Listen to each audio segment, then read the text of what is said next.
Então, nesse momento, vamos nos ligarmos ao nosso anjo de guarda, pedindo a iluminação do Mestre Jesus,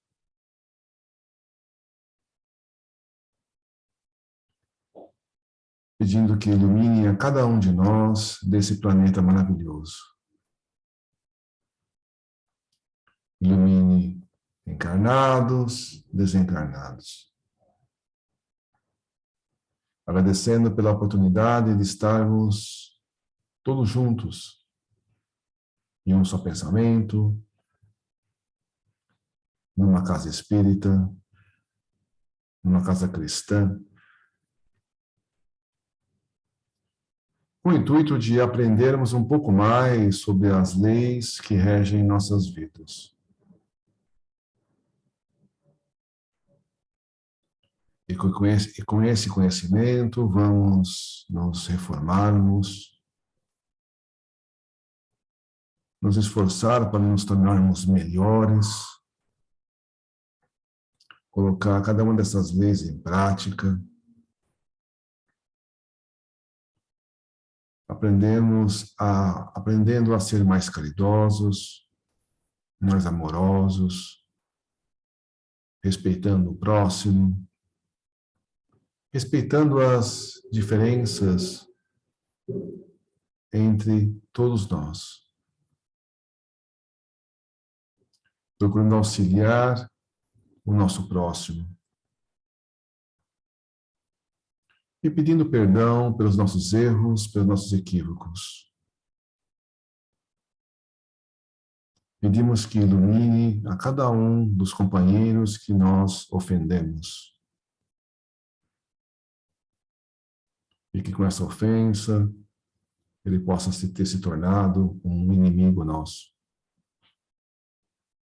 Que o Mestre Jesus ilumine a todos esses nossos irmãos, orientando, iluminando, esclarecendo e conduzindo para um local de tratamento, de reforma, de melhoramento. Obrigado, Mestre, por tudo que nos acontece. Ilumine-nos nesta noite e graças ao bom Deus.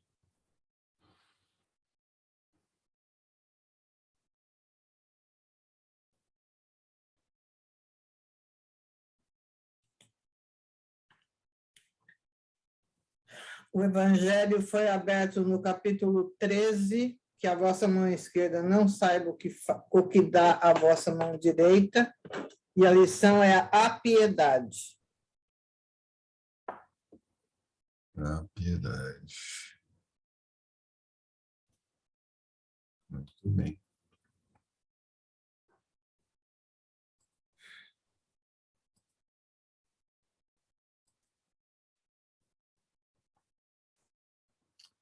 Bom, na noite de hoje nós iniciaremos o capítulo 4, outra vez Jerônimo e família. Mas quem é Jerônimo? Alguém lembra? É o paciente impaciente que queria ir antes da hora para voltar a ver os familiares. Então, como a Pai Sônia da disse... Margaridinha. Oi, Luiz. Pai da Margaridinha. Isso. Então, o Jerônimo, ele estava junto com o Camilo e os outros, na mesma ala, recebendo o tratamento. Só que ele tinha muitas saudades e muita vontade de saber como estava a família dele encarnada.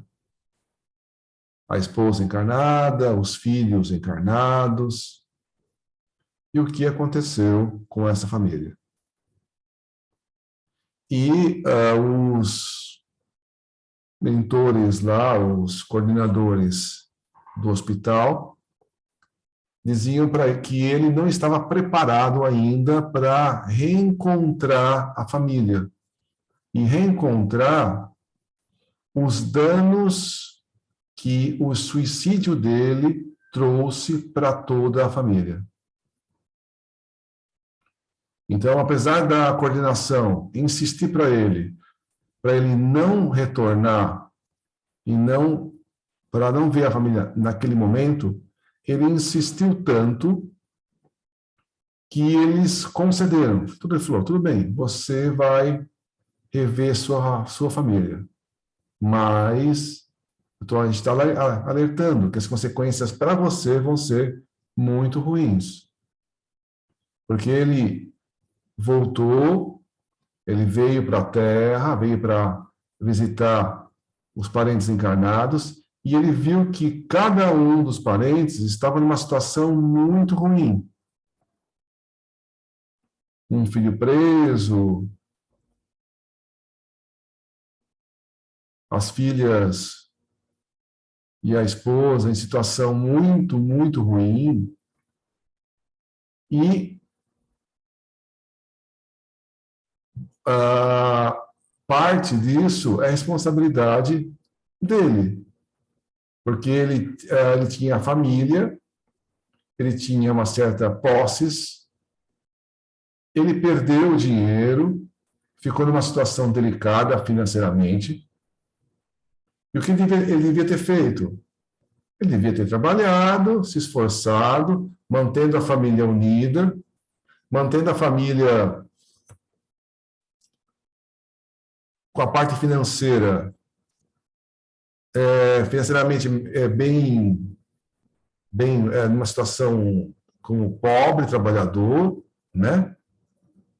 Mas que tivesse uma estrutura, podia passar necessidades, mas ia manter a estrutura familiar. A família estava acostumada com bens, com riqueza, perdeu tudo, e depois perdeu a pessoa que não tinha. Se ele disse, perdi tudo, agora eu vou trabalhar arduamente. Eu vou fazer serviço o que for necessário para manter a minha família. A família poderia estar numa situação diferente.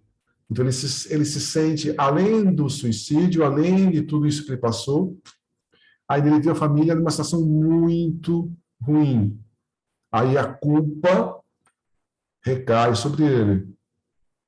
Então, ele volta numa situação muito pior do que antes de rever a família, como já previa os mentores do hospital, alertando para ele, não vá voltar, você não está preparado para isso. Mas ele assumiu a responsabilidade e agora está numa situação pior. Aí foi colocado, não voltou para o mesmo espaço, para a mesma região, para o mesmo departamento do hospital, e ele voltou para, ainda no hospital, numa região chamada isolamento. Então a gente vai, nesse capítulo, voltar ao Jerônimo. Esse capítulo, Lourenço, ele tem aí essa passagem do Evangelho, né? Ai do mundo por causa do escândalo. É necessário que venham os escândalos, mas ai do homem por quem o escândalo vem. É o caso dele, né? Porque nem todos que causam escândalo, na hora de você ter que acertar suas contas com a lei, aguentam o baque que ele mesmo provocou, né?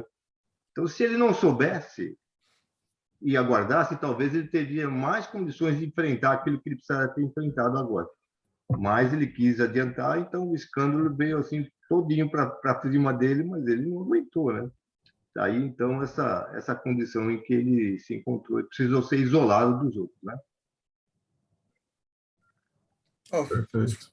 Uma observação, um paralelo, né?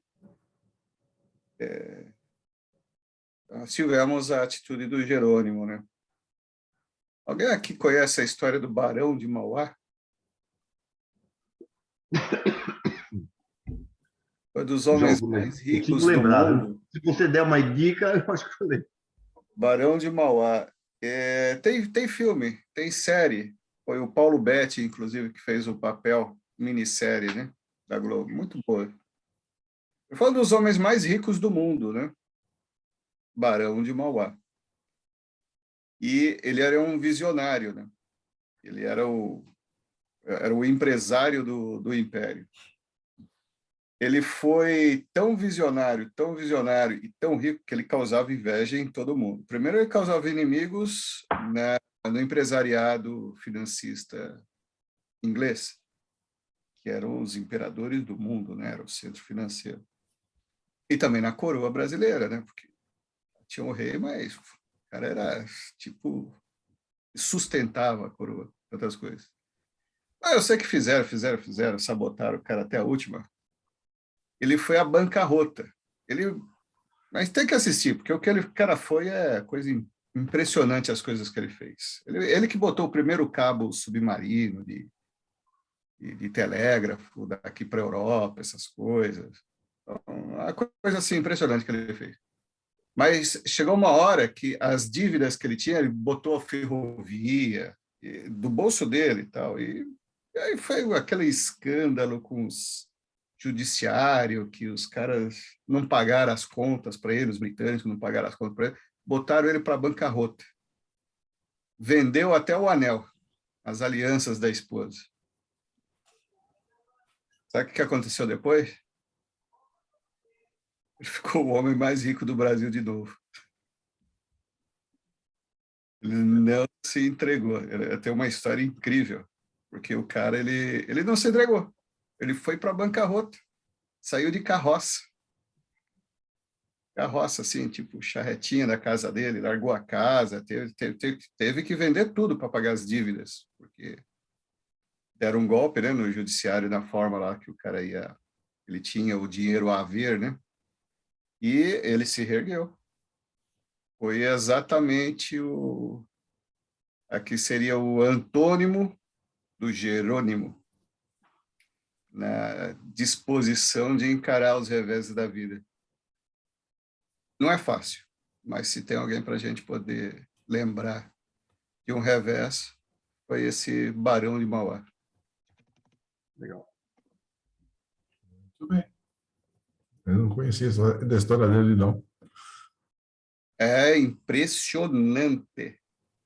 O cara era um visionário. Nossa, ele quase quebrou a Libra, porque ele vendeu tudo, aí depois ele comprava de novo. Os caras estavam doidos com ele, porque o cara era muito bom nos negócios. Ele era tão bom que ficou todo mundo contra ele. Sabe aquela história? Oh, vamos jogar aí uma partida no seu carro, o pessoal combina. Não, mas vamos tirar esse cara, porque senão esse cara vai ganhar todo o jogo. Aí. O pessoal já se combinou, foi o que fizeram com ele. É impressionante. Muito bem. Quem vai ser o leitor de hoje?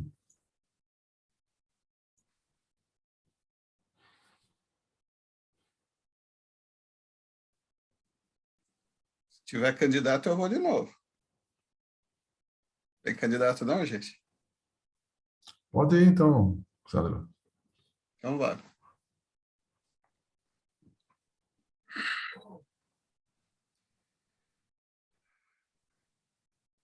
Carlos de Canalejas viera buscar-nos ao pavilhão indiano ainda cedo, e, após efusivos cumprimentos, dissera-nos: sou de opinião que a programação de hoje se inicia pelo isolamento. Encontra-se ali vosso amigo Jerônimo de Araújo Silveira, e aproveitareis o ensejo para fazer-lhe a visita que há tanto vindes projetando. Sentir-se-á ele certamente confortado com vossa presença, enquanto tereis cumprido suave dever de solidariedade e fraternidade. Não distava muito o isolamento do edifício central, em cujas imediações nos encontrávamos albergados.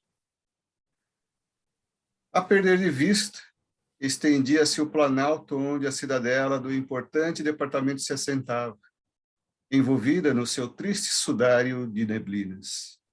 Ao longo dos caminhos que trilhávamos, destacavam-se tabuleiros de açucenas e rosas brancas, que se diriam ser as flores mais adaptáveis ao melancólico retiro. Vinha-nos a impressão de que o departamento hospitalar assim o dá vigilância. Seriam arrabaldes bucólicos de uma grande metrópole, cujos ecos à distância não nos permitia suspeitar. E conversávamos familiarmente, pouco nos apercebendo de que já não éramos homens, e sim espíritos despojados das vestiduras carnais. A direção do isolamento, assim como o tratamento fraternal dispensado aos penitentes, eram idênticos aos das demais filiais que visitáramos, inspirados na mais convincente justiça, na caridade amorosa e fraterna. Encontravam-se, com efeito, asilados além daqueles muros imensos, onde nem mesmo faltava a interdição de uma ponte levadiça, pobres colegas nossos a quem as dores impostas pelo desânimo ou a revolta sobrepujavam as do arrependimento pelo mau ato praticado. Nestes corações desolados e inconsoláveis, o arrependimento limitava-se ao insuportável pesar de concluírem que o suicídio para nada mais aproveitara senão para lhes dilatar e prolongar os sofrimentos antes julgados insuportáveis. Além de lhes apresentar, entre outros, a desalentadora decepção de se reconhecerem com vida, mas separados dos objetos de suas maiores predileções. Pode-se mesmo afirmar que o isolamento era especializado nos casos sentimentais, pois é sabido que o sentimentalismo levado ao excesso constitui gravíssimo complexo, enfermidade moral capaz dos mais deploráveis resultados. E encontramos, com efeito, ali, os mais variados casos de suicídios sentimentais, em que o réprobo é agitado por vero sentimento extraído do coração. Não resta dúvida, conquanto desequilibrado, desde o amante ofegante de paixão e ciúmes pela felicidade concedida ao rival feliz, até o chefe de família, desorientado por impasses dificultosos, ou o pai subjugado pelo desalento ante o esquife do adorado entezinho, que era a razão de sua felicidade.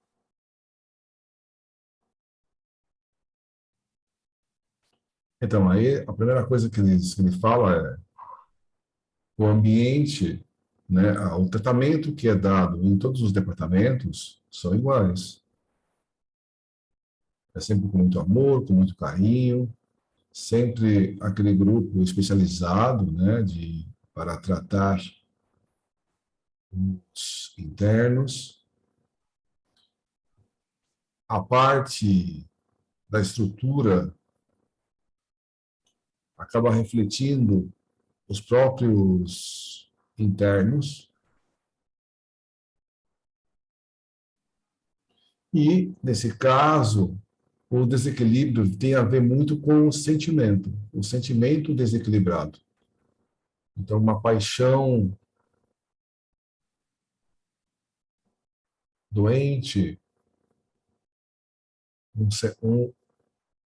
esse, no caso do Jerônimo, esses sentimentos em relação a de culpa, em relação à esposa, aos filhos, o remorso. Então, são sempre problemas relacionados ao sentimento. No primeiro momento, o Jerônimo foi alocado em outro lugar, em outro departamento. Mas esse sentimento, devido à visita, fez ele ser deslocado para esse isolamento. Então, são casos especiais que precisam de um tratamento especial. Por isso que eles são isolados. Isolados, mas tratados com todo carinho, com todo amor, com todas as técnicas, para se prepararem para a nova encarnação.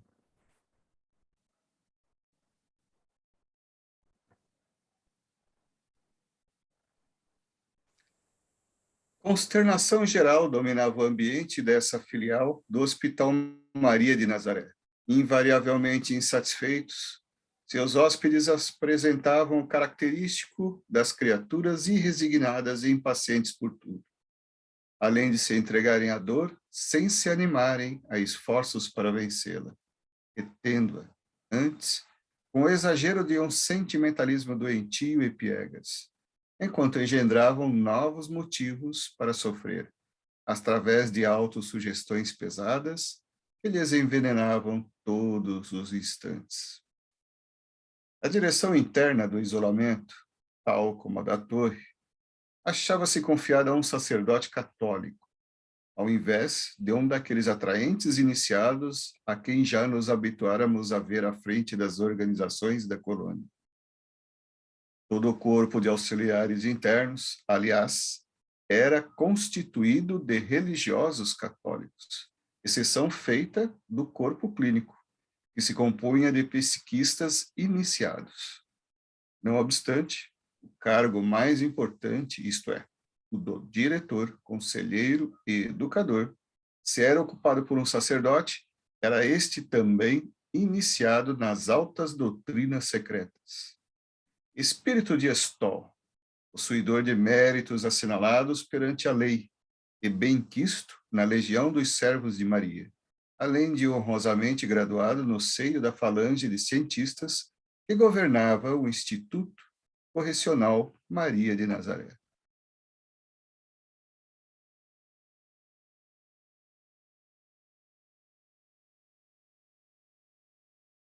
A disciplina era verdadeiramente conventual. Urgia fossem afastadas daqueles eternos insatisfeitos e voluntariosos as atrações pelas paixões mundanas e pessoais, os arrastamentos impuros e caprichosos que os perderam.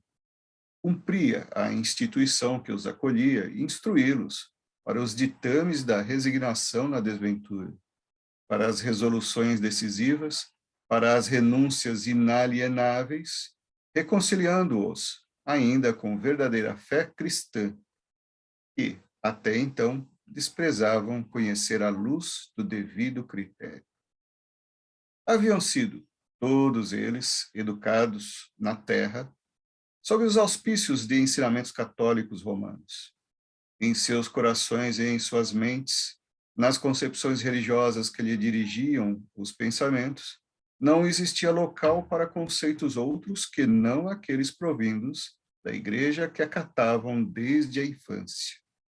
Sentimentalistas fanatizados e caprichosos, amolentados mentalmente pelo descuido no exercício do raciocínio sobre os alevantados assuntos, alongavam a morbidez dos preconceitos que lhes eram próprios às ilações religiosas fornecidas pelos catecismos, apaixonando-se intransigentemente por tudo quanto as tradições católicas houveram por bem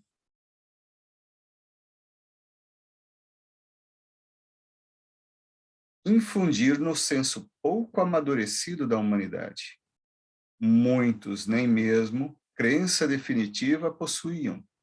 Incrédulos, mesmo ímpios, jamais se haviam preocupado com a afeição religiosa ou divina das coisas, mas, habituados à igreja pelo comodismo e à tradição, só ela conferiam os direitos de guiar consciências. Só a ela permitiriam sabedoria bastante para os serviços de exege. Seria caridoso, pois, que a reeducação de tais mentalidades se fizesse à sombra de ambiente idêntico àqueles que lhes inspirava confiança e respeito. O próprio padre, portanto, lhes falaria do evangelho da verdade, para que aprendessem que acima do seu fanatismo dogmático pairava o eterno luzeiro de realidades que necessitavam aceitar a fim de saberem venerar devidamente o Criador. O próprio padre instruí-los-ia sobre a vida do mundo astral, lecionando-lhes observações e experiências, varrendo-lhes do cérebro as suposições tacanhas a que se amoldaram preguiçosamente, rasgando ao seu entendimento os véus do conhecimento verdadeiro, a fim de que concluíssem, por experiência própria, que, tanto no seio da religião como no da ciência, poderá resplandecer o ardor daquela fé que norteia o coração para o alto, purificando-o ao calor sempre vivo do amor a Deus, do amor de Deus. Cientificado do desejo que trazíamos de visitar um amigo ali retido, após a visitação, cujas minúcias omitiremos por apresentarem a generalidade das demais, Padre Miguel de Santarém, maioral da comunidade, exclamou bondosamente, entre risonho e satisfeito: Fizestes bem em vir, meus filhos. Agradeço-vos o afetuoso interesse por um companheiro de jornada tão carecedor de reconforto como esse em questão. Visitar um enfermo, reanimar, com a presença consoladora, o pobre detento entristecido pela angústia de remorsos implacáveis. É a obra meritória sancionada pelo modelo divino, amigo dos pobres e pequeninos. Jerônimo ficará satisfeito. Mandá-lo-ei chamar imediatamente. Enquanto falava, reconhecêramos nele o religioso que confortara o antigo mercador de vinhos, na memorável tarde da visita à família, havia cerca de 3 anos. Irmão Teócrito, conforme estamos lembrados, requisitara-o a fim de assistir ao revel, a pedido deste mesmo, e, desde então, encontrava-se Jerônimo sob as vistas do competente conselheiro.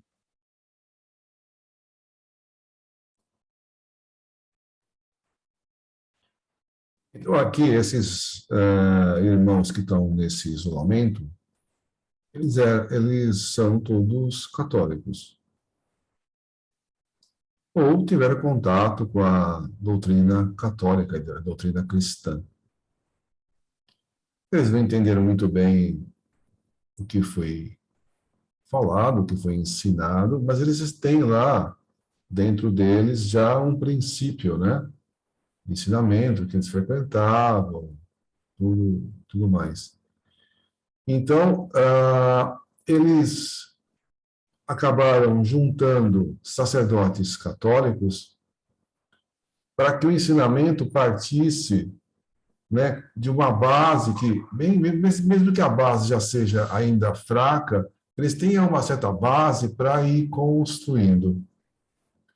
A gente sabe que o ensinamento é muito mais fácil, na hora de alguém aprender alguma coisa, o aprendizado é mais fácil e fica mais fortemente sedimentado se você parte de conhecimentos que a pessoa tem.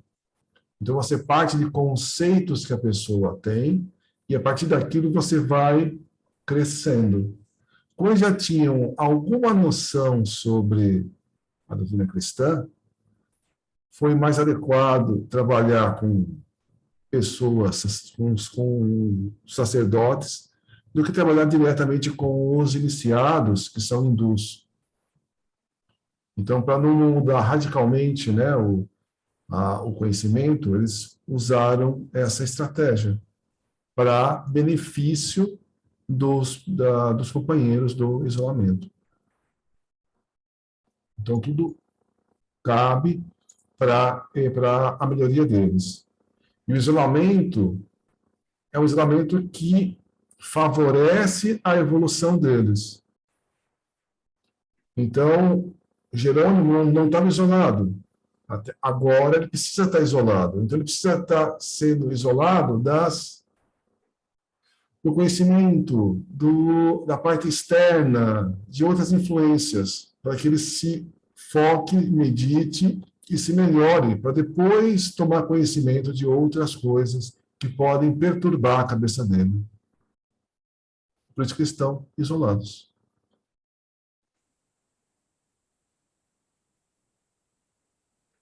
De certa forma, é um espelho da diversidade das religiões no mundo, né?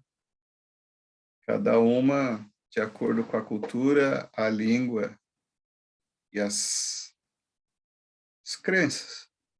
Não, nem sempre apontando a mesma porta, mas todas apontando para a mesma direção.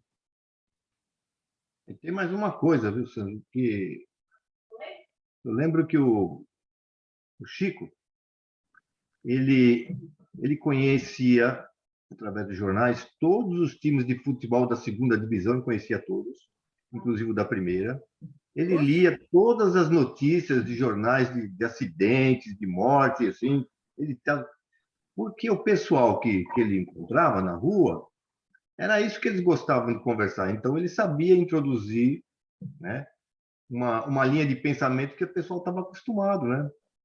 Então, mas imagina se ele não soubesse das coisas, como é que ele... Oh, futebol, ele sabia... Todo mundo se aproximava dele, depois aí ele falava uma coisinha diferente, acrescentava um raciocínio mais apurado. Você vê, é assim, né, que funcionam as coisas, né?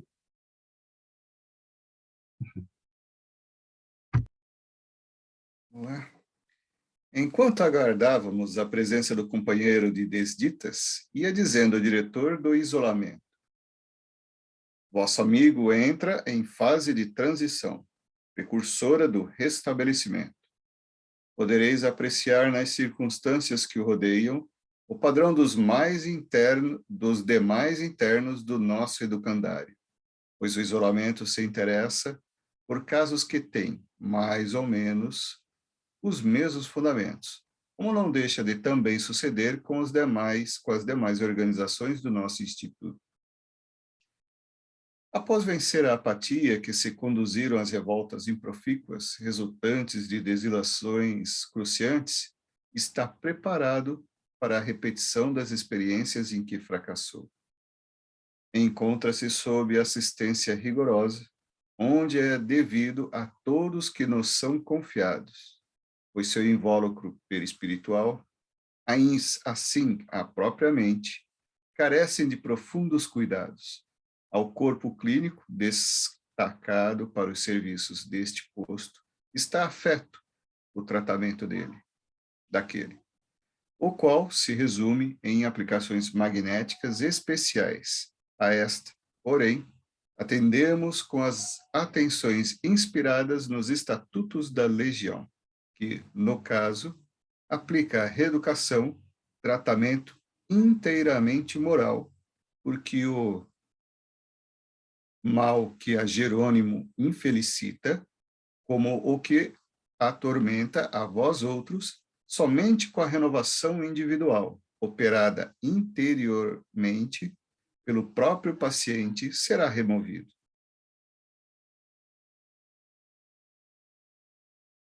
A paixão mórbida que desequilibradamente nutriu pela esposa e pelos filhos, prestou-se a instrumento para grandes expiações que os seus entes queridos tinham em débito nos assentos da lei da justiça que rege os destinos humanos. Jerônimo amava egoisticamente, desorientadamente, entrincheirando o coração contra toda a possibilidade de amparo que a razão e o lúcido raciocínio poderiam conferir. E, como não deveis ignorar, cumpre-nos estar sempre advertidos de que nem mesmo os próprios filhos deverá o homem amar discricionariamente com os impulsos cegos da paixão. Certamente que o devotamento à família conceder-lhe-á méritos diante do legislador supremo. Porém, mais honrosos se tornariam os lauréis se houverem encaminhados os seres amados ao culto legítimo do cumprimento do dever, e não proporcionando-lhes luxo e gozos mundanos enquanto descurava da educação moral que deveria prover em primeiro lugar, ainda que bracejando contra os arremessos da pobreza diversa, uma vez que todas as criaturas do Senhor são aproveitáveis e que, justamente a fim de auxiliá-las a progredir e educar-se em sentido benéfico, é que confere Deus a autoridade paterna ao homem encarnado. Se assim fizera, cumprindo o sagrado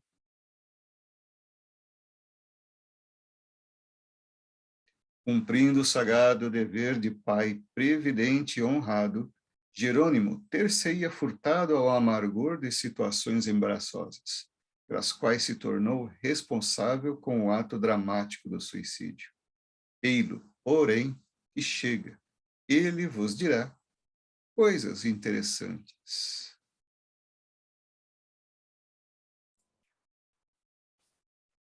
Então, ele é um pai responsável, né, pela família. Ele tinha uma fortuna e ele perdeu essa fortuna. Pelo que está dizendo aqui, dá a entender que ele usou a fortuna para dar luxo, para dar prazeres, para dar bens materiais para a família. E não preparou a família, não deu a parte moral para a família. Se eles tivessem essa parte moral, após a queda financeira, eles teriam união para poder se levantar, se erguer, talvez não para ficar rico novamente, mas para poder sobreviver. Como ele não deu essa parte moral, essa parte de trabalho, é que uma das consequências do suicídio foi a situação lamentosa que cada um ficou. Porque eles não tinham uma base para se sustentar. Eles não estavam acostumados. E isso acontece muitas vezes com pessoas que têm a riqueza. Eles dão as coisas materiais e não dão a base para a pessoa, a parte moral para a pessoa viver. Então, muitas vezes a pessoa, mesmo que não fique pobre, a pessoa fica rica o tempo todo. Aí, no final da vida, os filhos, ainda ricos, não dão o mínimo valor para os pais. Desprezam os pais, pegam os pais e interna num asilo, ou até rouba a riqueza do pai, porque o pai não deu uma base moral para que os filhos tenham. Então, a gente tem que pensar em nós. O que a gente está fazendo para as pessoas que a gente é responsável? A gente está dando bens materiais ou está dando valores morais? Porque lá na frente, cada um de nós vai ter a necessidade. E pode depender dos filhos. Essa dependência dos filhos. O que os filhos vão fazer com a gente? O que a gente educou cada um dos filhos?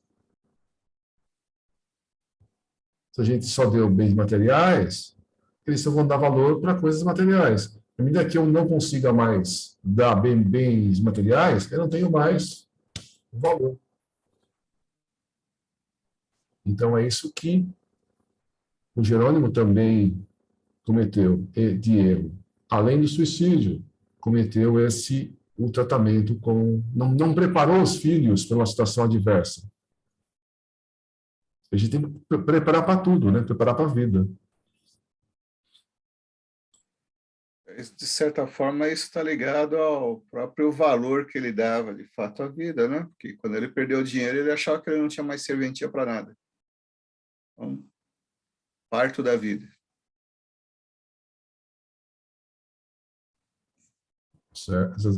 Exatamente. A vida, quando você desconhece que ela tem desafios, meu amigo, quer dizer, pessoa que não está preparada, desde que a gente nasce, quando a gente levou o tapa na bunda e começou a chorar, a gente já está aprendendo o primeiro desafio da vida, né? É o primeiro. Quando a gente já respira aquele ar, já queima já o nosso pulmão, já é o primeiro desafio da vida e chora, né? Então, nós temos que passar pelos desafios, temos que chorar bastante mesmo, né? Mas para aprendendo com isso, né? Mas adquirindo os valores morais que nos dão sustento para outras coisas que vêm sempre, né? Porque desafio não vai faltar para ninguém. Agora, a pessoa despreparada totalmente para enfrentar o desafio, porque a gente pode não estar passando ainda por um desafio conhecido, mas se ele vier, você vai, bom, como é que eu vou fazer com isso? Você utiliza a inteligência, você utiliza a sua paciência, a sua tolerância, você estuda, para ver como é que você vai ultrapassar ele. Agora, se a pessoa está totalmente desesperada, ela vai dar um desespero, ele vai fazer só besteira, vai, né? É isso que vai acontecendo com os filhos deles. É isso aí. Com efeito, Algum tempo atrás, eu não sei quem, foi o Sandro que falou de um filme, acho que era francês, que o pai era rico. Bom, tem um filme aí que o pai é rico e tinha 3 filhos que viviam nessa situação de riqueza, só das partes materiais. Aí o pai simulou pobreza. É uma comédia aí de um filme. E o pai simulou que tinha perdido tudo, né?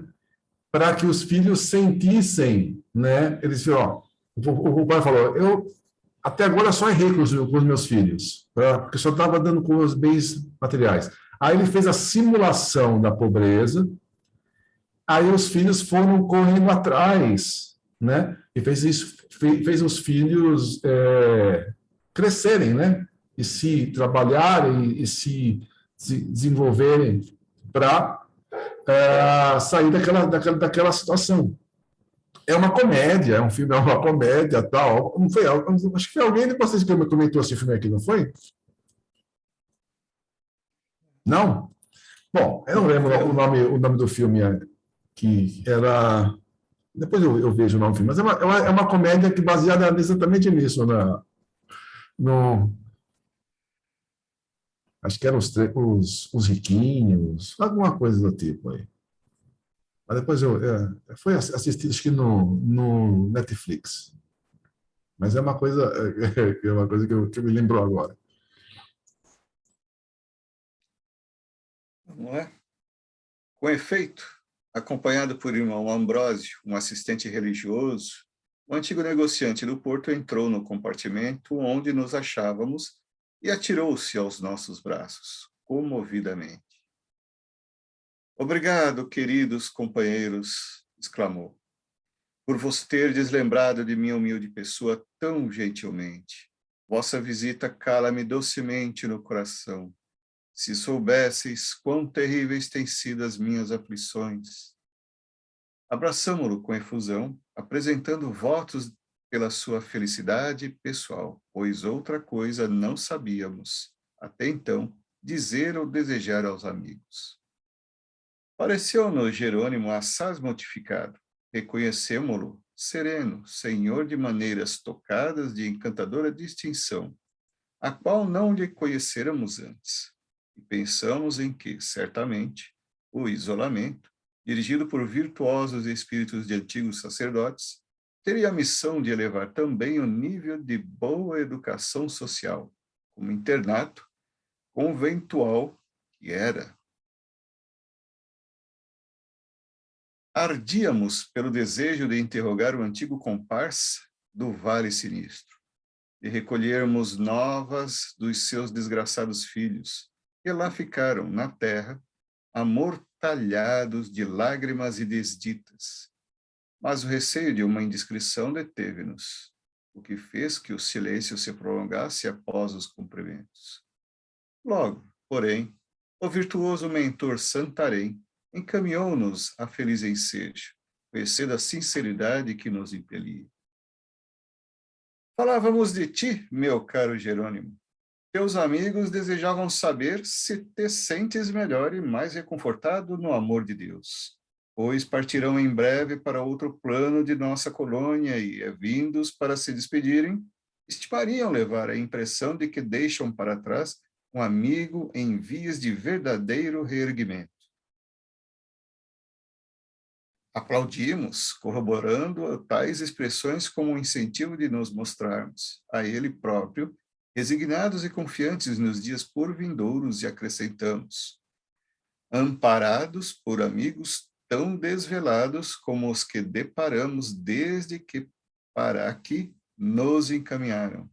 Sentir-nos íamos até felizes, não fora a inclemência dos pesares que nos perseguem pela desonra com que aviltamos nossa alma. O antigo comparsa curvou a fronte com enternecedora humildade, retorquindo: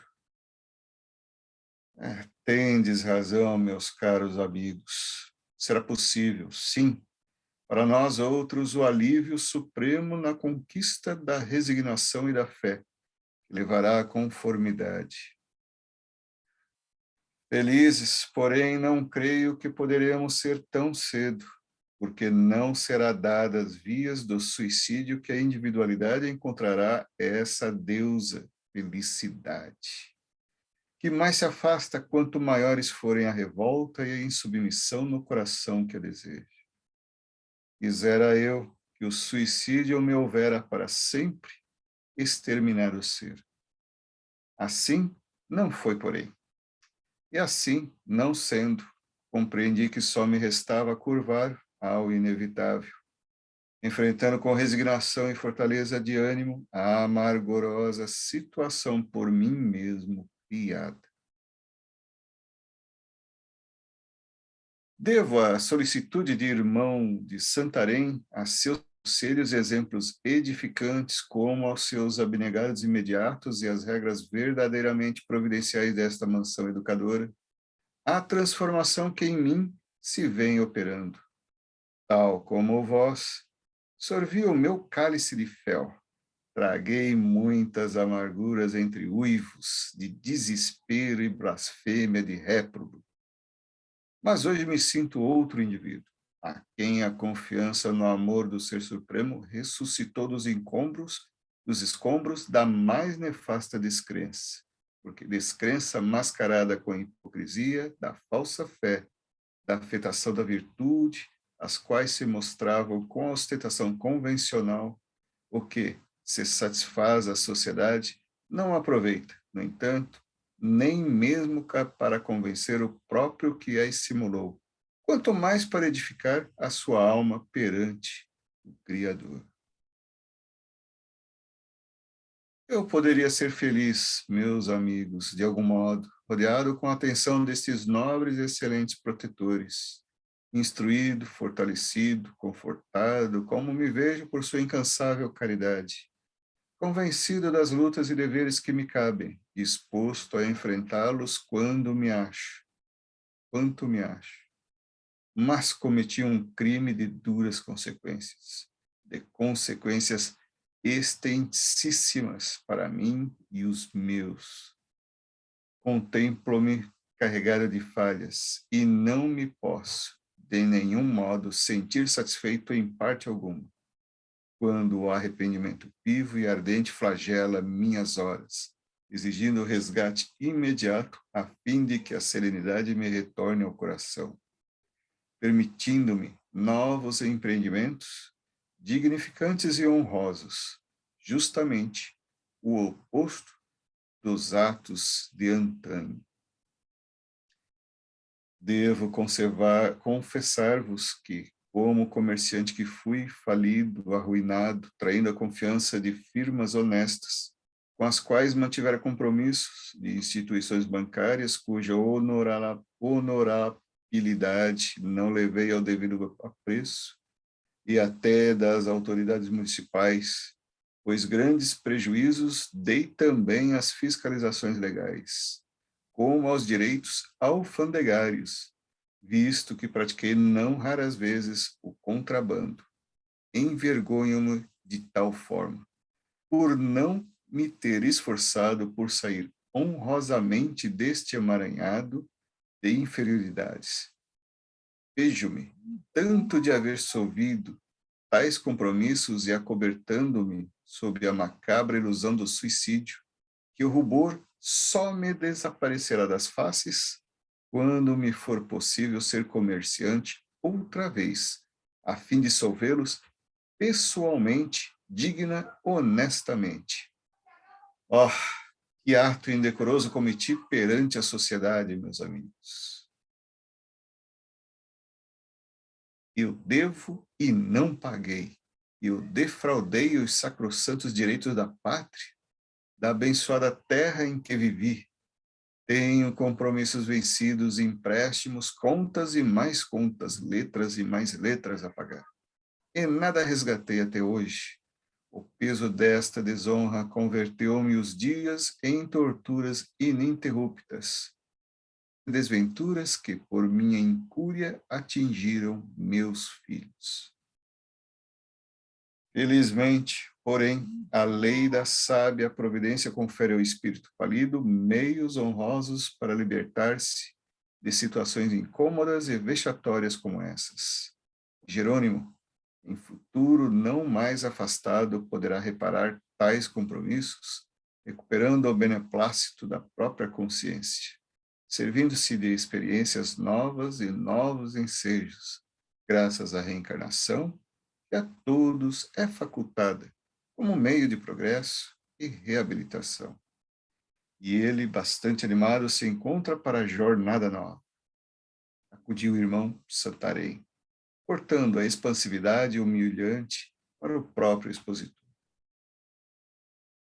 Rejubilo-me, sabendo-te confortado e decidido aos embates pela honra de uma vitória que encoberte a tua consciência, a visão em glória da queda forte que também a ti arrastou a desgraça, amigo Jerônimo. Praz aos céus que as forças se centupliquem em tua alma quanto as minhas em mim se multiplicam a cada nova vibração de minha própria dor, pois também me acho encorajado às mais rudes experimentações, contando que se arrede de minhas íntimas visões o trágico fantasma dos remorsos pelo monstruoso delito que pratiquei.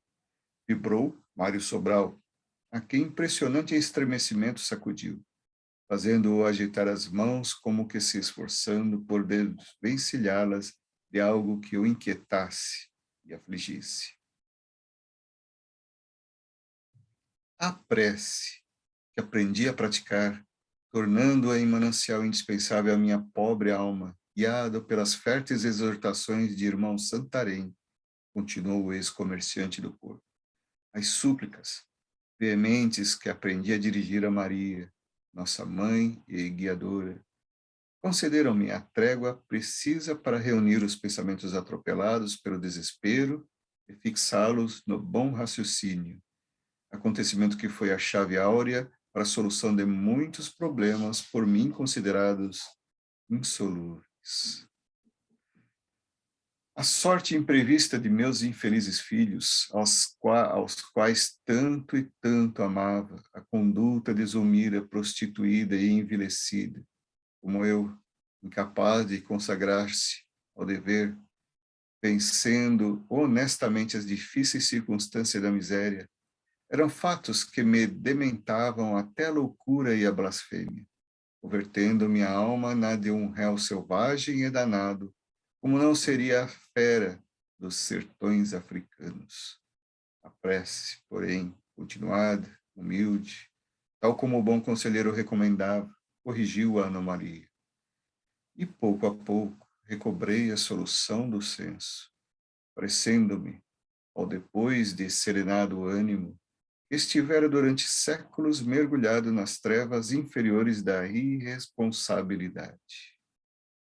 Ainda assim, a situação de meus filhos, que a vez de recordar, levava-me a sofrimentos incontroláveis.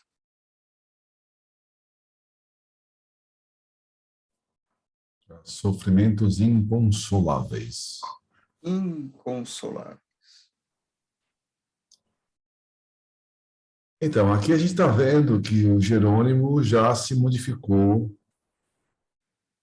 O tratamento no isolamento, né, as conversas com os sacerdotes, todo o tratamento clínico com os iniciados, já fez ele já se modificar um pouco. Ele ainda não está pronto para a nova encarnação, mas ele está caminhando, né? Aquela revolta que ele tinha quando ele foi para o isolamento já diminuiu bastante. Ele ainda sente, né, o remorso, sente as dificuldades, a consciência dele pesa sobre todos os atos que ele cometeu, e os atos acabaram prejudicando as pessoas a que ele amava, então a consciência acaba pesando fortemente. E naquele momento ele estava totalmente revoltado. Agora ele está um pouco mais consolado, né? Ele acaba, e entende melhor a situação do que aconteceu e quais as consequências. Então ele já está pensando em como ele voltar e ajudar as pessoas que ele prejudicou. Então ele está falando da família e está falando do que ele sonegou impostos, que ele enganou pessoas, comerciantes honestos, que ele enganou um monte de gente para se tornar mais rico. Então, ele pensa em voltar como comerciante para devolver o dinheiro que ele pegou indevidamente. E uma coisa que ele vai ter que fazer é tentar também ajudar os parentes. Mas para que isso tudo aconteça, ele tem que estar preparado, ele vai ter que se preparar para a nova encarnação. Ele vai voltar como um novo, novamente como comerciante? Não sei. Será que voltar como comerciante, como ele está pensando, é o melhor para a encarnação dele? Pode ser que sim, pode ser que não. Depende da toda a programação. Você vai voltar como comerciante para... Será que você vai refazer os mesmos erros? Ou é melhor você voltar numa situação simples? Então, tudo isso vai depender dos próximos, né, da evolução dele no isolamento, para que na próxima vez, como a encarnação, ele tenha situações de superar. Então, essa ideia de voltar como comerciante é dele, mas ele vai ter que discutir muito com os responsáveis sobre a encarnação para ver qual é a melhor encarnação para a evolução dele. Porque você não precisa devolver a parte monetária. Você tem que pensar em ajudar as pessoas que você prejudicou de alguma forma. Não só financeiramente, mas de outras formas, como a esposa, com a filha, os filhos, que ele assumiu. Antes dessa encarnação, ele deve ter assumido a responsabilidade de educar os filhos. E, pelo jeito, ele não educou moralmente os filhos. Então, isso também é um outro remorso que cai na cabeça dele, na consciência do Jerônimo.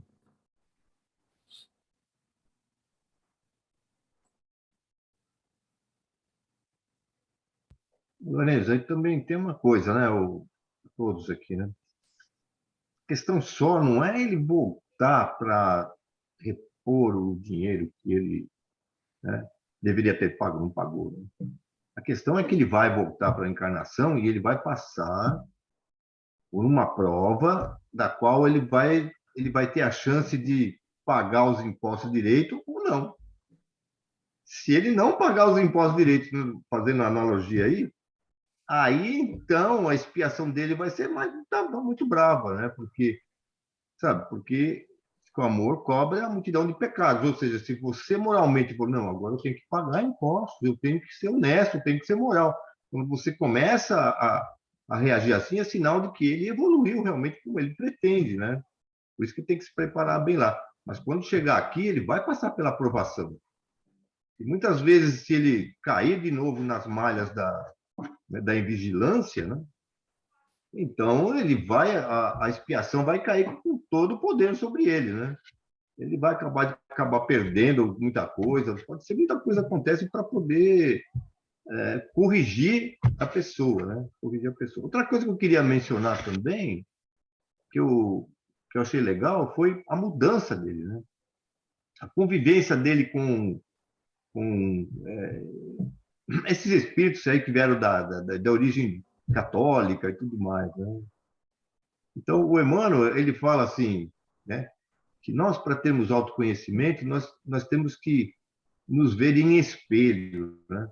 Significa, tanto da parte dele, do Emmanuel, como também da Joana de Ângeles, né, que muitas vezes nós estamos aqui lidando na nossa vida e quando uma pessoa chega, né, e nos aborrece, e nós discordamos dela, né, porque a gente se desequilibra com o que ela está nos falando.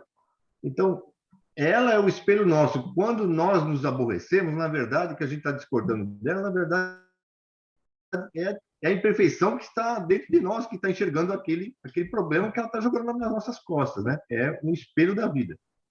E aí, outro dia, um espírito falou para nós, tudo bem, mas isso é o lado negativo do espelho, né? Mas e o lado positivo? O lado positivo é quando nós fazemos o bem. Quando nós, né, somos caridosos, nós somos amorosos, gentis. Quando as pessoas que estão dentro de nós, que também enxergam o espelho, falam, nossa, eu estou conseguindo... Olha o que aquele cara fez, mas como ele é gentil. Quando a pessoa começa a ver a gentileza em nós, que nós estamos praticando, é porque ela também está desenvolvendo em si, né, o mesmo ato. Ela está começando a enxergar. E foi o que aconteceu com o Jerônimo, né? De tanto conviver com aqueles padres, com aquela forma gentil, caridade, ele foi começando a compreender isso daí dentro dele, que ele não tinha tão, né, fixado isso dentro dele, não é? Mas na convivência com os espíritos bondosos, na sua forma de lidar caridosamente, ele foi absorvendo, por ver a prática dos outros com relação ao amor, né? Isso que eu quero dizer que é o espelho da vida também, do lado positivo. Ele foi se modificando. Perfeito. Ao vigor das evocações, Jerônimo reanimava-se. Nosso grupo quedara-se muito atento, vibrando homogeneamente com o emocionado narrador. E tais foram as tintas vivas e sugestivas com que soube esboçar os acontecimentos que lhe diziam respeito. Tais as expressões ardentes emitidas pelas vibrações com que traduzia as sutilezas da memória, que julgamos rever com ele os episódios narrados. E será como se também os houvera assistido que os transmitiremos ao leitor. Certo dia, ao entardecer, ia dizendo o enclausurado do isolamento, encontrava-me quase absolutamente só, perambulando tristemente pelas ruas melancólicas do imenso parque que vedes. Aproximava-se o doce, emocionante momento do Ângelus. A unção religiosa, consolo e esperança dos desafortunados irremediáveis. Sutilmente infiltrou-se pelos escaninhos do meu ser, reportando meu pensamento ao seio maternal de Maria, Mãe boníssima dos pecadores e aflitos. Não ignorais que o momento da saudação a Maria é fielmente respeitado pelos seus legionários, homenageado com sinceras demonstrações de gratidão nesta colônia, a qual se edificou, cresceu e produziu excelentes frutos de amor e caridade, para servir-me das expressões que ouço dos meus bondosos instrutores à sombra augusta da sua proteção. Sentei-me na relva, disposto a recolher-me também. Com o coração palpitante de fé, aguardei o solene momento da oração, o qual foi logo anunciado pelas dulçorosas melodias que do templo se ampliam para os recantos mais distantes desta habitação. Ecos das vibrações dos varões diretores maiores da colônia em comunhão com os planos superiores, ainda me servindo das expressões dos mentores desta casa. Orei dessa vez como nunca, jamais havia orado. Supliquei à amorosa Mãe do nosso Redentor assistência e misericórdia para meus filhos, que intercedesse junto a Jesus nosso Senhor, no sentido de beneficiar as infelizes crianças por mim abandonadas aos inclementes arremessos da adversidade. Normeei Margaridinha, minha pobre caçula, atirada à lama das sarjetas pelo orfandade em que se vira com o meu suicídio. Lembrei Albino, atirado a um caráter no verdor dos anos, porque um pai não tivera, digno, atirado a um cárcere, no verdor dos anos, porque um pai não tivera, digno bastante para lhe prover caminhos e orientações honrosas, pois que eu, que for o pai, que perante Deus e a sociedade me comprometer a nobre missão da paternidade, desonrara-me e desonrara-o com os maus exemplos deixados como única e pervertida herança. Bradei por sua maternal intervenção em torno da angustiosa situação de ambos, ainda que meus próprios sofrimentos se dilatassem por indeterminado tempo. Oferecia-lhe como penhor do meu reconhecimento, por qualquer benefício que lhes concedesse sua terna compassividade de mãe, a renúncia a eles próprios, pois bem reconhecia eu não merecer a sacrossanta missão da paternidade. Afastar-me-ia para sempre, se tanto fosse necessário, mas que Margaridinha, sob seu maternal amparo, fosse afastada do cais da ribeira e Albino não levasse o desespero até arrojar-se ao suicídio, antes se resignasse ao cárcere e ao exílio, onde, mais tarde, poderia reabilitar-se, quem o saberia? Irmão Ambrósio, vigilante e incumbido de nos reunir ao anoitecer, veio encontrar-me lavado de lágrimas, em lágrimas. Mais uma vez narrei-lhe minhas desventuras, pondo-o a par das súplicas que acabava de dirigir a Maria. Concedeu-me ele enternecidas expressões de reconforto, alentando-me de esperanças o coração dolorido, concluindo, enquanto bondosamente me amparava para o regresso à comunidade.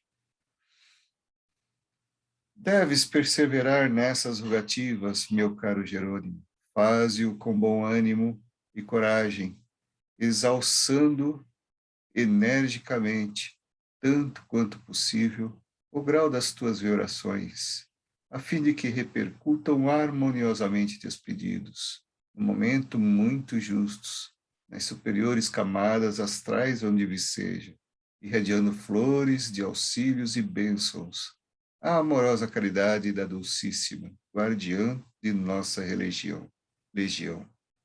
Não obstante, aconselho-te ainda a orar em conjunto, reunindo a outros o teu pensamento, a fim de que tuas forças ainda inexperientes se revigorem e avantajem ao calor dos demais, pois tuas súplicas deste momento são assaz importantes, representando verdadeira mensagem dirigida a Maria. Falarei do ocorrido ao nosso bondoso conselheiro. Na manhã seguinte, com efeito, irmão Miguel de Santarém visitou-me discretamente, convidando-me a tomar parte em suas reuniões particulares, com mais alguns afins, para que, fraternalmente unidos, solicitássemos os favores por mim desejados em torno dos fatos que mais me afligiam, porquanto era justo que ajudasse, não apenas por ser eu um discípulo do internato que dirigiam, mas, acima de tudo, porque seria caridoso assistir a quem sofria, de ver que alegremente cumpririam dada a justiça das aspirações por mim alimentadas em torno dos meus entes queridos. Assim foi feito, realmente.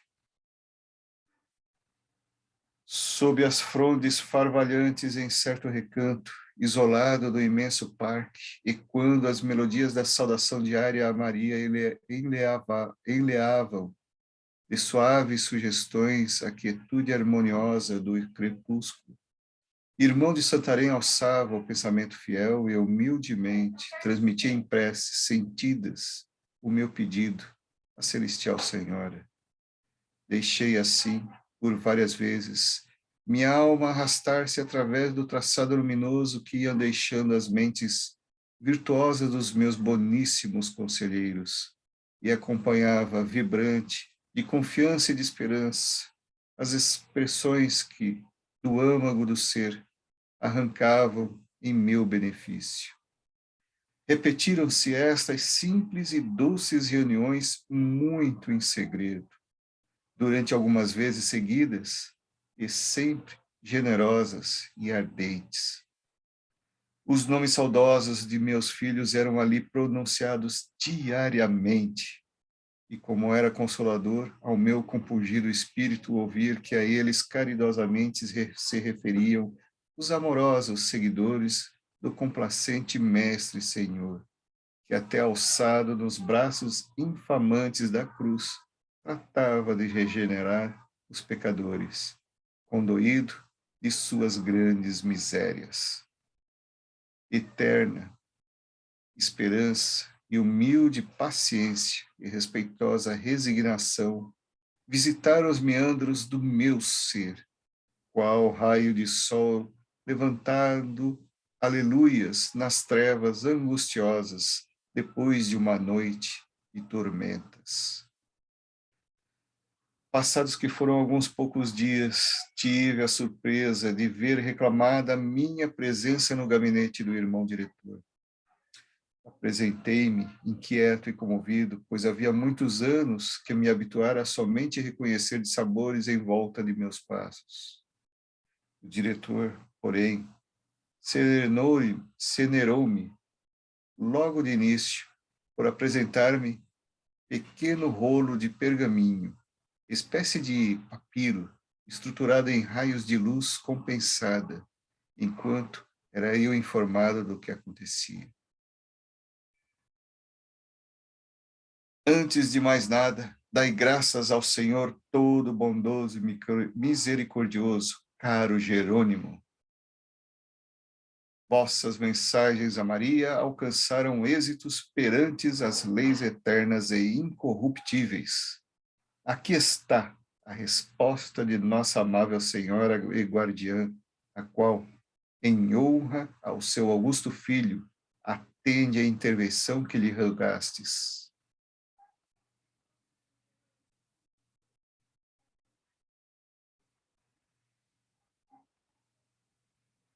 Do templo, onde militam os responsáveis por nossa colônia, e para onde chegam as instruções de mais alto, mandam os nossos orientadores estas instruções, espécie de programação a ser efetuada em torno de vossos filhos Albino e Margarida, com visto de irmão Teócrito, como se encontra hoje, mesmo poderemos iniciar a tarefa.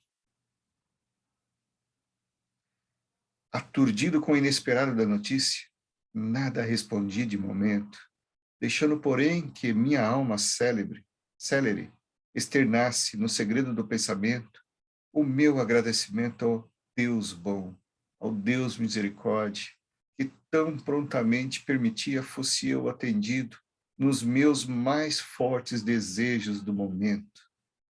Segurei o pergaminho lucilante, voltando várias vezes entre as mãos, sem ousar abrir-lo, o próprio diretor. Porém, com a bondade que lhe é peculiar, veio em meu auxílio, desdobrando-o cuidadosamente. Eram 4 páginas destacadas, as quais cintilavam com reflexos.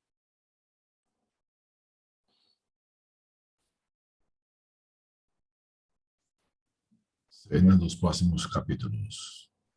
Oh, agora!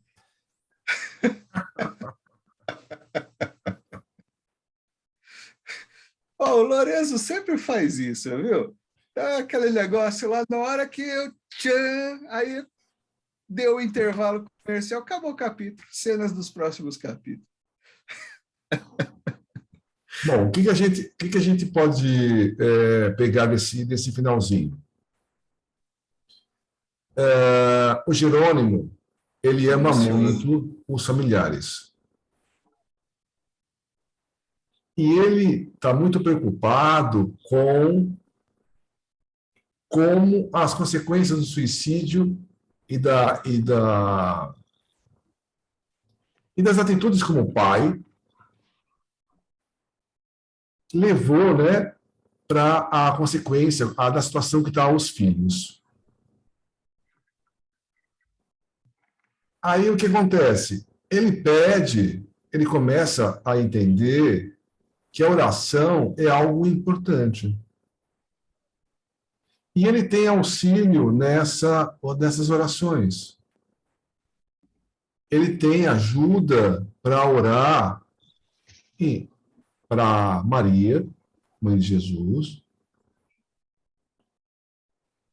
para que seja auxiliada a esposa e os filhos. E ele passa durante um bom tempo rezando, orando. E essa oração que ele faz em benefício dos filhos está sendo feito também em benefício dele próprio. Essa oração, ele está se ligando, ele está levando o pensamento energeticamente a espíritos mais elevados.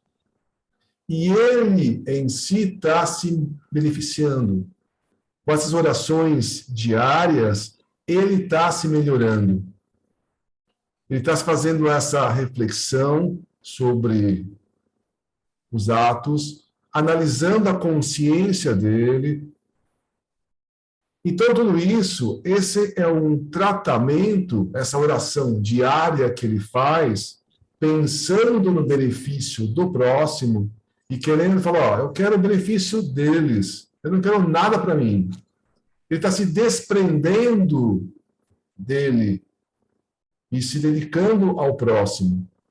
Então, ele está mandando energias para o próximo, pedindo energias, pedindo boas ações para o próximo, sim. Mas ele está se modificando. E ele está aceitando que ajude eles, não se importa comigo. Então, essas orações vão acontecendo, até que eles perceberam que no próprio Jerônimo começou a haver essas modificações. Aí sim, ele tem o mérito de também receber ajuda para a família dele.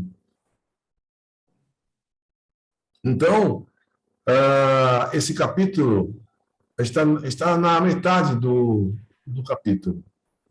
Não daria para ler o capítulo todo hoje. Um capítulo longo, tem 20 páginas. A gente leu, acho que umas 9 só. Então, ele se modifica, então, ele se esforça, então, ele já está melhor.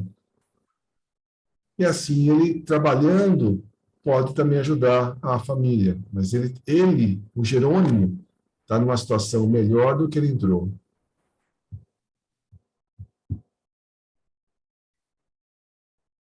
Ele recebe de Maria autorização, mesmo sendo suicida, de participar do socorro aos filhos dele. Isso não tem preço. Nem para quem não se suicidou, imagina para quem fez esse ato. Né?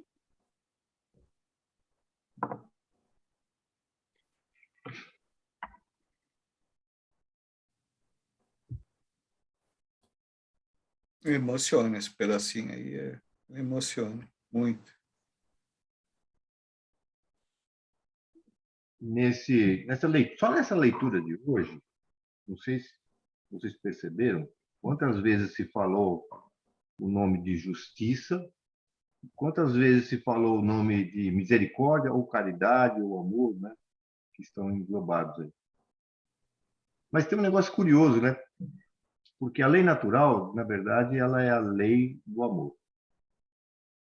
Se a gente pensar bem, a gente estava fazendo um estudo sobre essa situação. Lei e amor. A lei está ligada à justiça. Não é verdade? Lei, que a gente sabe, é justiça. E amor, misericórdia. Concordo com isso ou não? Lei do amor. Lei, justiça. Amor, misericórdia. Então, vamos pegar o capítulo anterior, onde tinha aqueles espíritos suicidas também, mas estavam empedernidos. Não havia como, vamos dizer assim, por mais amorosos que pudessem ser, ele devia para quebrar aquela cúpula que foi criada em torno deles. Então, disseram assim, olha, eles vão ter que reencarnar sobre uma condição bastante severa. E se lembram disso, né? Então, mas aonde? Eles ainda se viam como vítimas. Oi? Não ouvi. O que ela falou? Eles ainda se viam como vítimas. Isso. Então, mas o que eu quero dizer é o seguinte: a lei de amor, assim, toda corrigenda que nós precisamos ter, seja para nós ou para quem for, a base é a misericórdia, né? A base dela é a misericórdia. Mas tem momentos em que a misericórdia não penetra em nós, o amor. Então, o que vinga, o que fica mesmo a princípio é a justiça. Então, para aqueles espíritos empedernidos, né, surge mais o efeito da causa e efeito, ou seja, eles vão passar por uma dor muito pungente para poder abrir o seu coração, abrir a sua esfera amorosa, a sua esfera espiritual, que eles ainda não haviam. Já no caso do Jerônimo, já é bem diferente.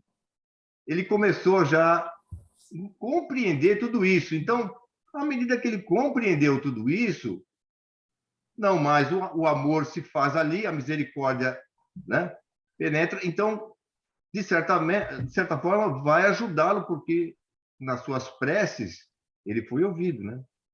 Mas não deixou de ser justiça ainda, né? Porque a gente não sabe o resto da leitura, porque eu não me lembro também. Mas se a gente for falar só dele, não das filhas, né? Ele recebeu, ele ainda vai ter que cumprir a sua parte como justiça, ou seja, ele vai ter que responder pela lei da causa e efeito. Mas todos nós estamos percebendo que o amor ali está preponderando, né? Essa que é a questão. Quando a gente fala sobre a lei do amor, é bonito por causa disso, né? Porque você tem a justiça. Tanto é que na 10ª lei lá da lei moral está lá: lei de justiça, amor e caridade. Ou seja, elas funcionam juntas. Elas não funcionam separadas, né?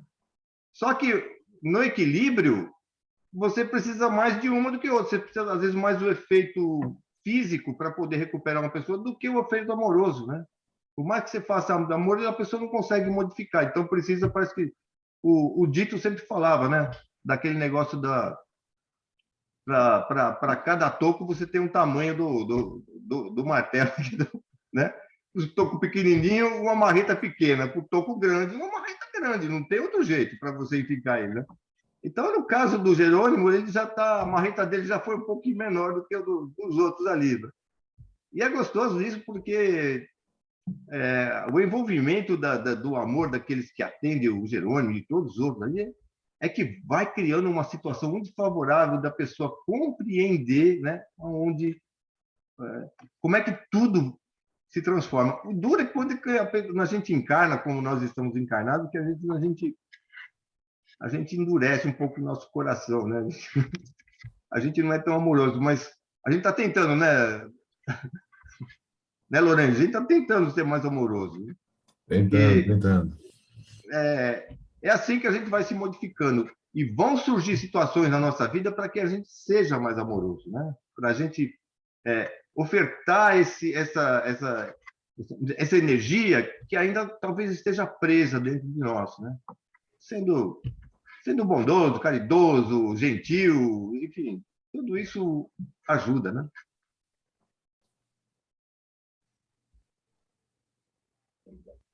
É isso aí. A gente passou no capítulo anterior o manicômio, a gente está lendo agora o isolamento, né, que são pessoas diferentes, né, que precisam de educações diferentes.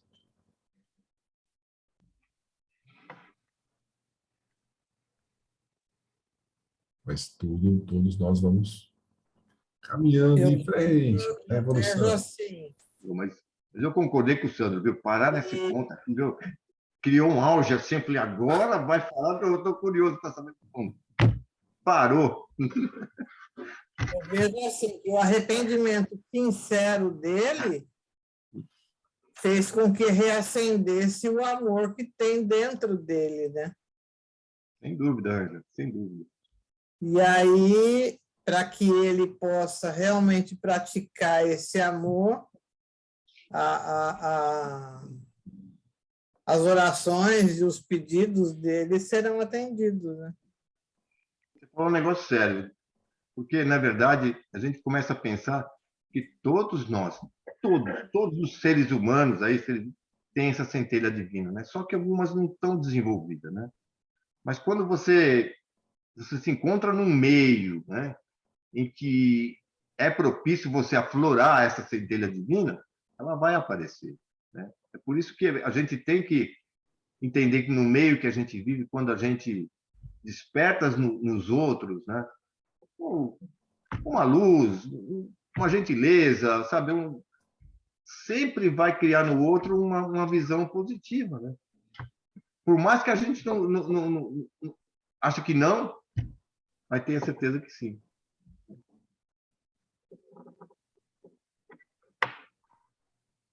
Muito bem. Estou curioso para a próxima, hein? Nem vou ler mais 2 vezes, não vou ler nada aqui. Eu estou com o livro aqui, mas nem vou ler porque estou curioso. Será que está escrito no pergaminho? Pois é. Olha, você vê que injustiça. Lá quando teve aquelas meninas lá que viram lá, a Nossa Senhora lá que mandou o recado, né? Como é que, foi lá em Portugal, não foi? Até hoje não lê direitinho lá. Ficaram guardando a mensagem da Santa. Né? Fátima. Nossa Senhora de Fátima, né? Então, não sei quantas mensagens lá que deram e ficaram, não vou ler, não. Só falava da mensagem, mas não li. Está aparecendo isso aí, viu? Quem gostaria de fazer a prece de encerramento?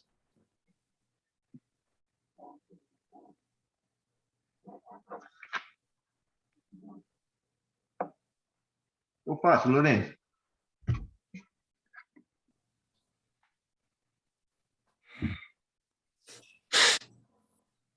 Gostaríamos de, nesse instante, como no início do nosso estudo, né, estarmos aqui ainda ligados à espiritualidade superior, sentindo a presença de Jesus nesses pequenos entendimentos da leitura, né, nas entrelinhas, porque eles nos trazem tanta instrução. Né? E essa instrução, uma vez que ela se incorpora em nós, né, automaticamente, muitas vezes, a nossa atuação, a nossa forma de proceder já vai modificando. Então, é um agradecimento que a gente quer elevar agora, por nós podermos estar aqui reunidos, não estudando a parte sozinho, mas nesse conjunto de corações aqui, porque o nosso conjunto aqui forma um feixe de varas, né, que fortalece o nosso pensamento. E quando nós estamos aqui reunidos, aqui, a gente aproveita para desejar para os nossos familiares, para os nossos amigos, para o Jorge, que está aí, para o Nivaldo, que é o irmão da Nivaldete também, e outros aí que estão passando por uma fase tão dolorosa, né? Que eles possam receber também as nossas vibrações, as mesmas vibrações que a gente aprendeu aí nesse hospital da Nossa Senhora de Nazaré. Então, queremos agradecer do fundo do coração a presença de Jesus entre nós, nos iluminando, né, o nosso coração, os nossos guias, nossos protetores, todos eles interessados que a gente avance, mas que a gente também produza alguma luz com esses ensinamentos que a gente está recebendo até aqui. Por isso, a nossa gratidão a Deus, nosso Pai. Que Ele possa abençoar todos nós, e a nossa casa, nossos irmãos, para que a gente se fortaleça com esses estudos, para que o nosso equilíbrio diante dos desafios da vida seja em nome dele. Que assim seja.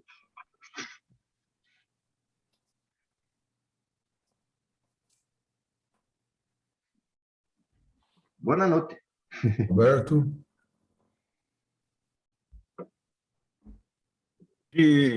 Enfim, hoje só apareceu uma coisa só, né? Eu achei até gozado. Apareceram espíritos grandes, né, com a luz branca. Eles também estavam de roupa branca, mas eles carregavam com um carrinho de mão feito de madeira, parecia até a madeira. Eram carrinhos de mão assim, que diferentes modelos. Mas dentro do carrinho estava cheio de gente. Eu falei, mas meu Deus, e uma gritaria dentro daquele carrinho. Eu olhei de novo, né? Era muita gente e os espíritos iam levando embora. E aí aquela gritaria embora, foram embora gritando e os espíritos levaram. Acho que na média, assim, dentro, assim, pareciam até... Eles ficavam parecidos com mudas de flor, sabe? Uma encostadinha com a outra. Então ficava tudo juntinho no carrinho. Mas só que o espírito era enorme, o carrinho era enorme e eles eram pequenininhos. E assim levaram embora uma grande quantidade. Mas eles andaram a ponta do planeta inteirinho. Sumiram para o outro lado. Foi o que apareceu hoje só. Tá bom? Aí. Transição planetária. Boa noite a todos. Boa noite. Boa noite. Tchau. Boa noite, viu? Tchau, Santos. Tchau, gente.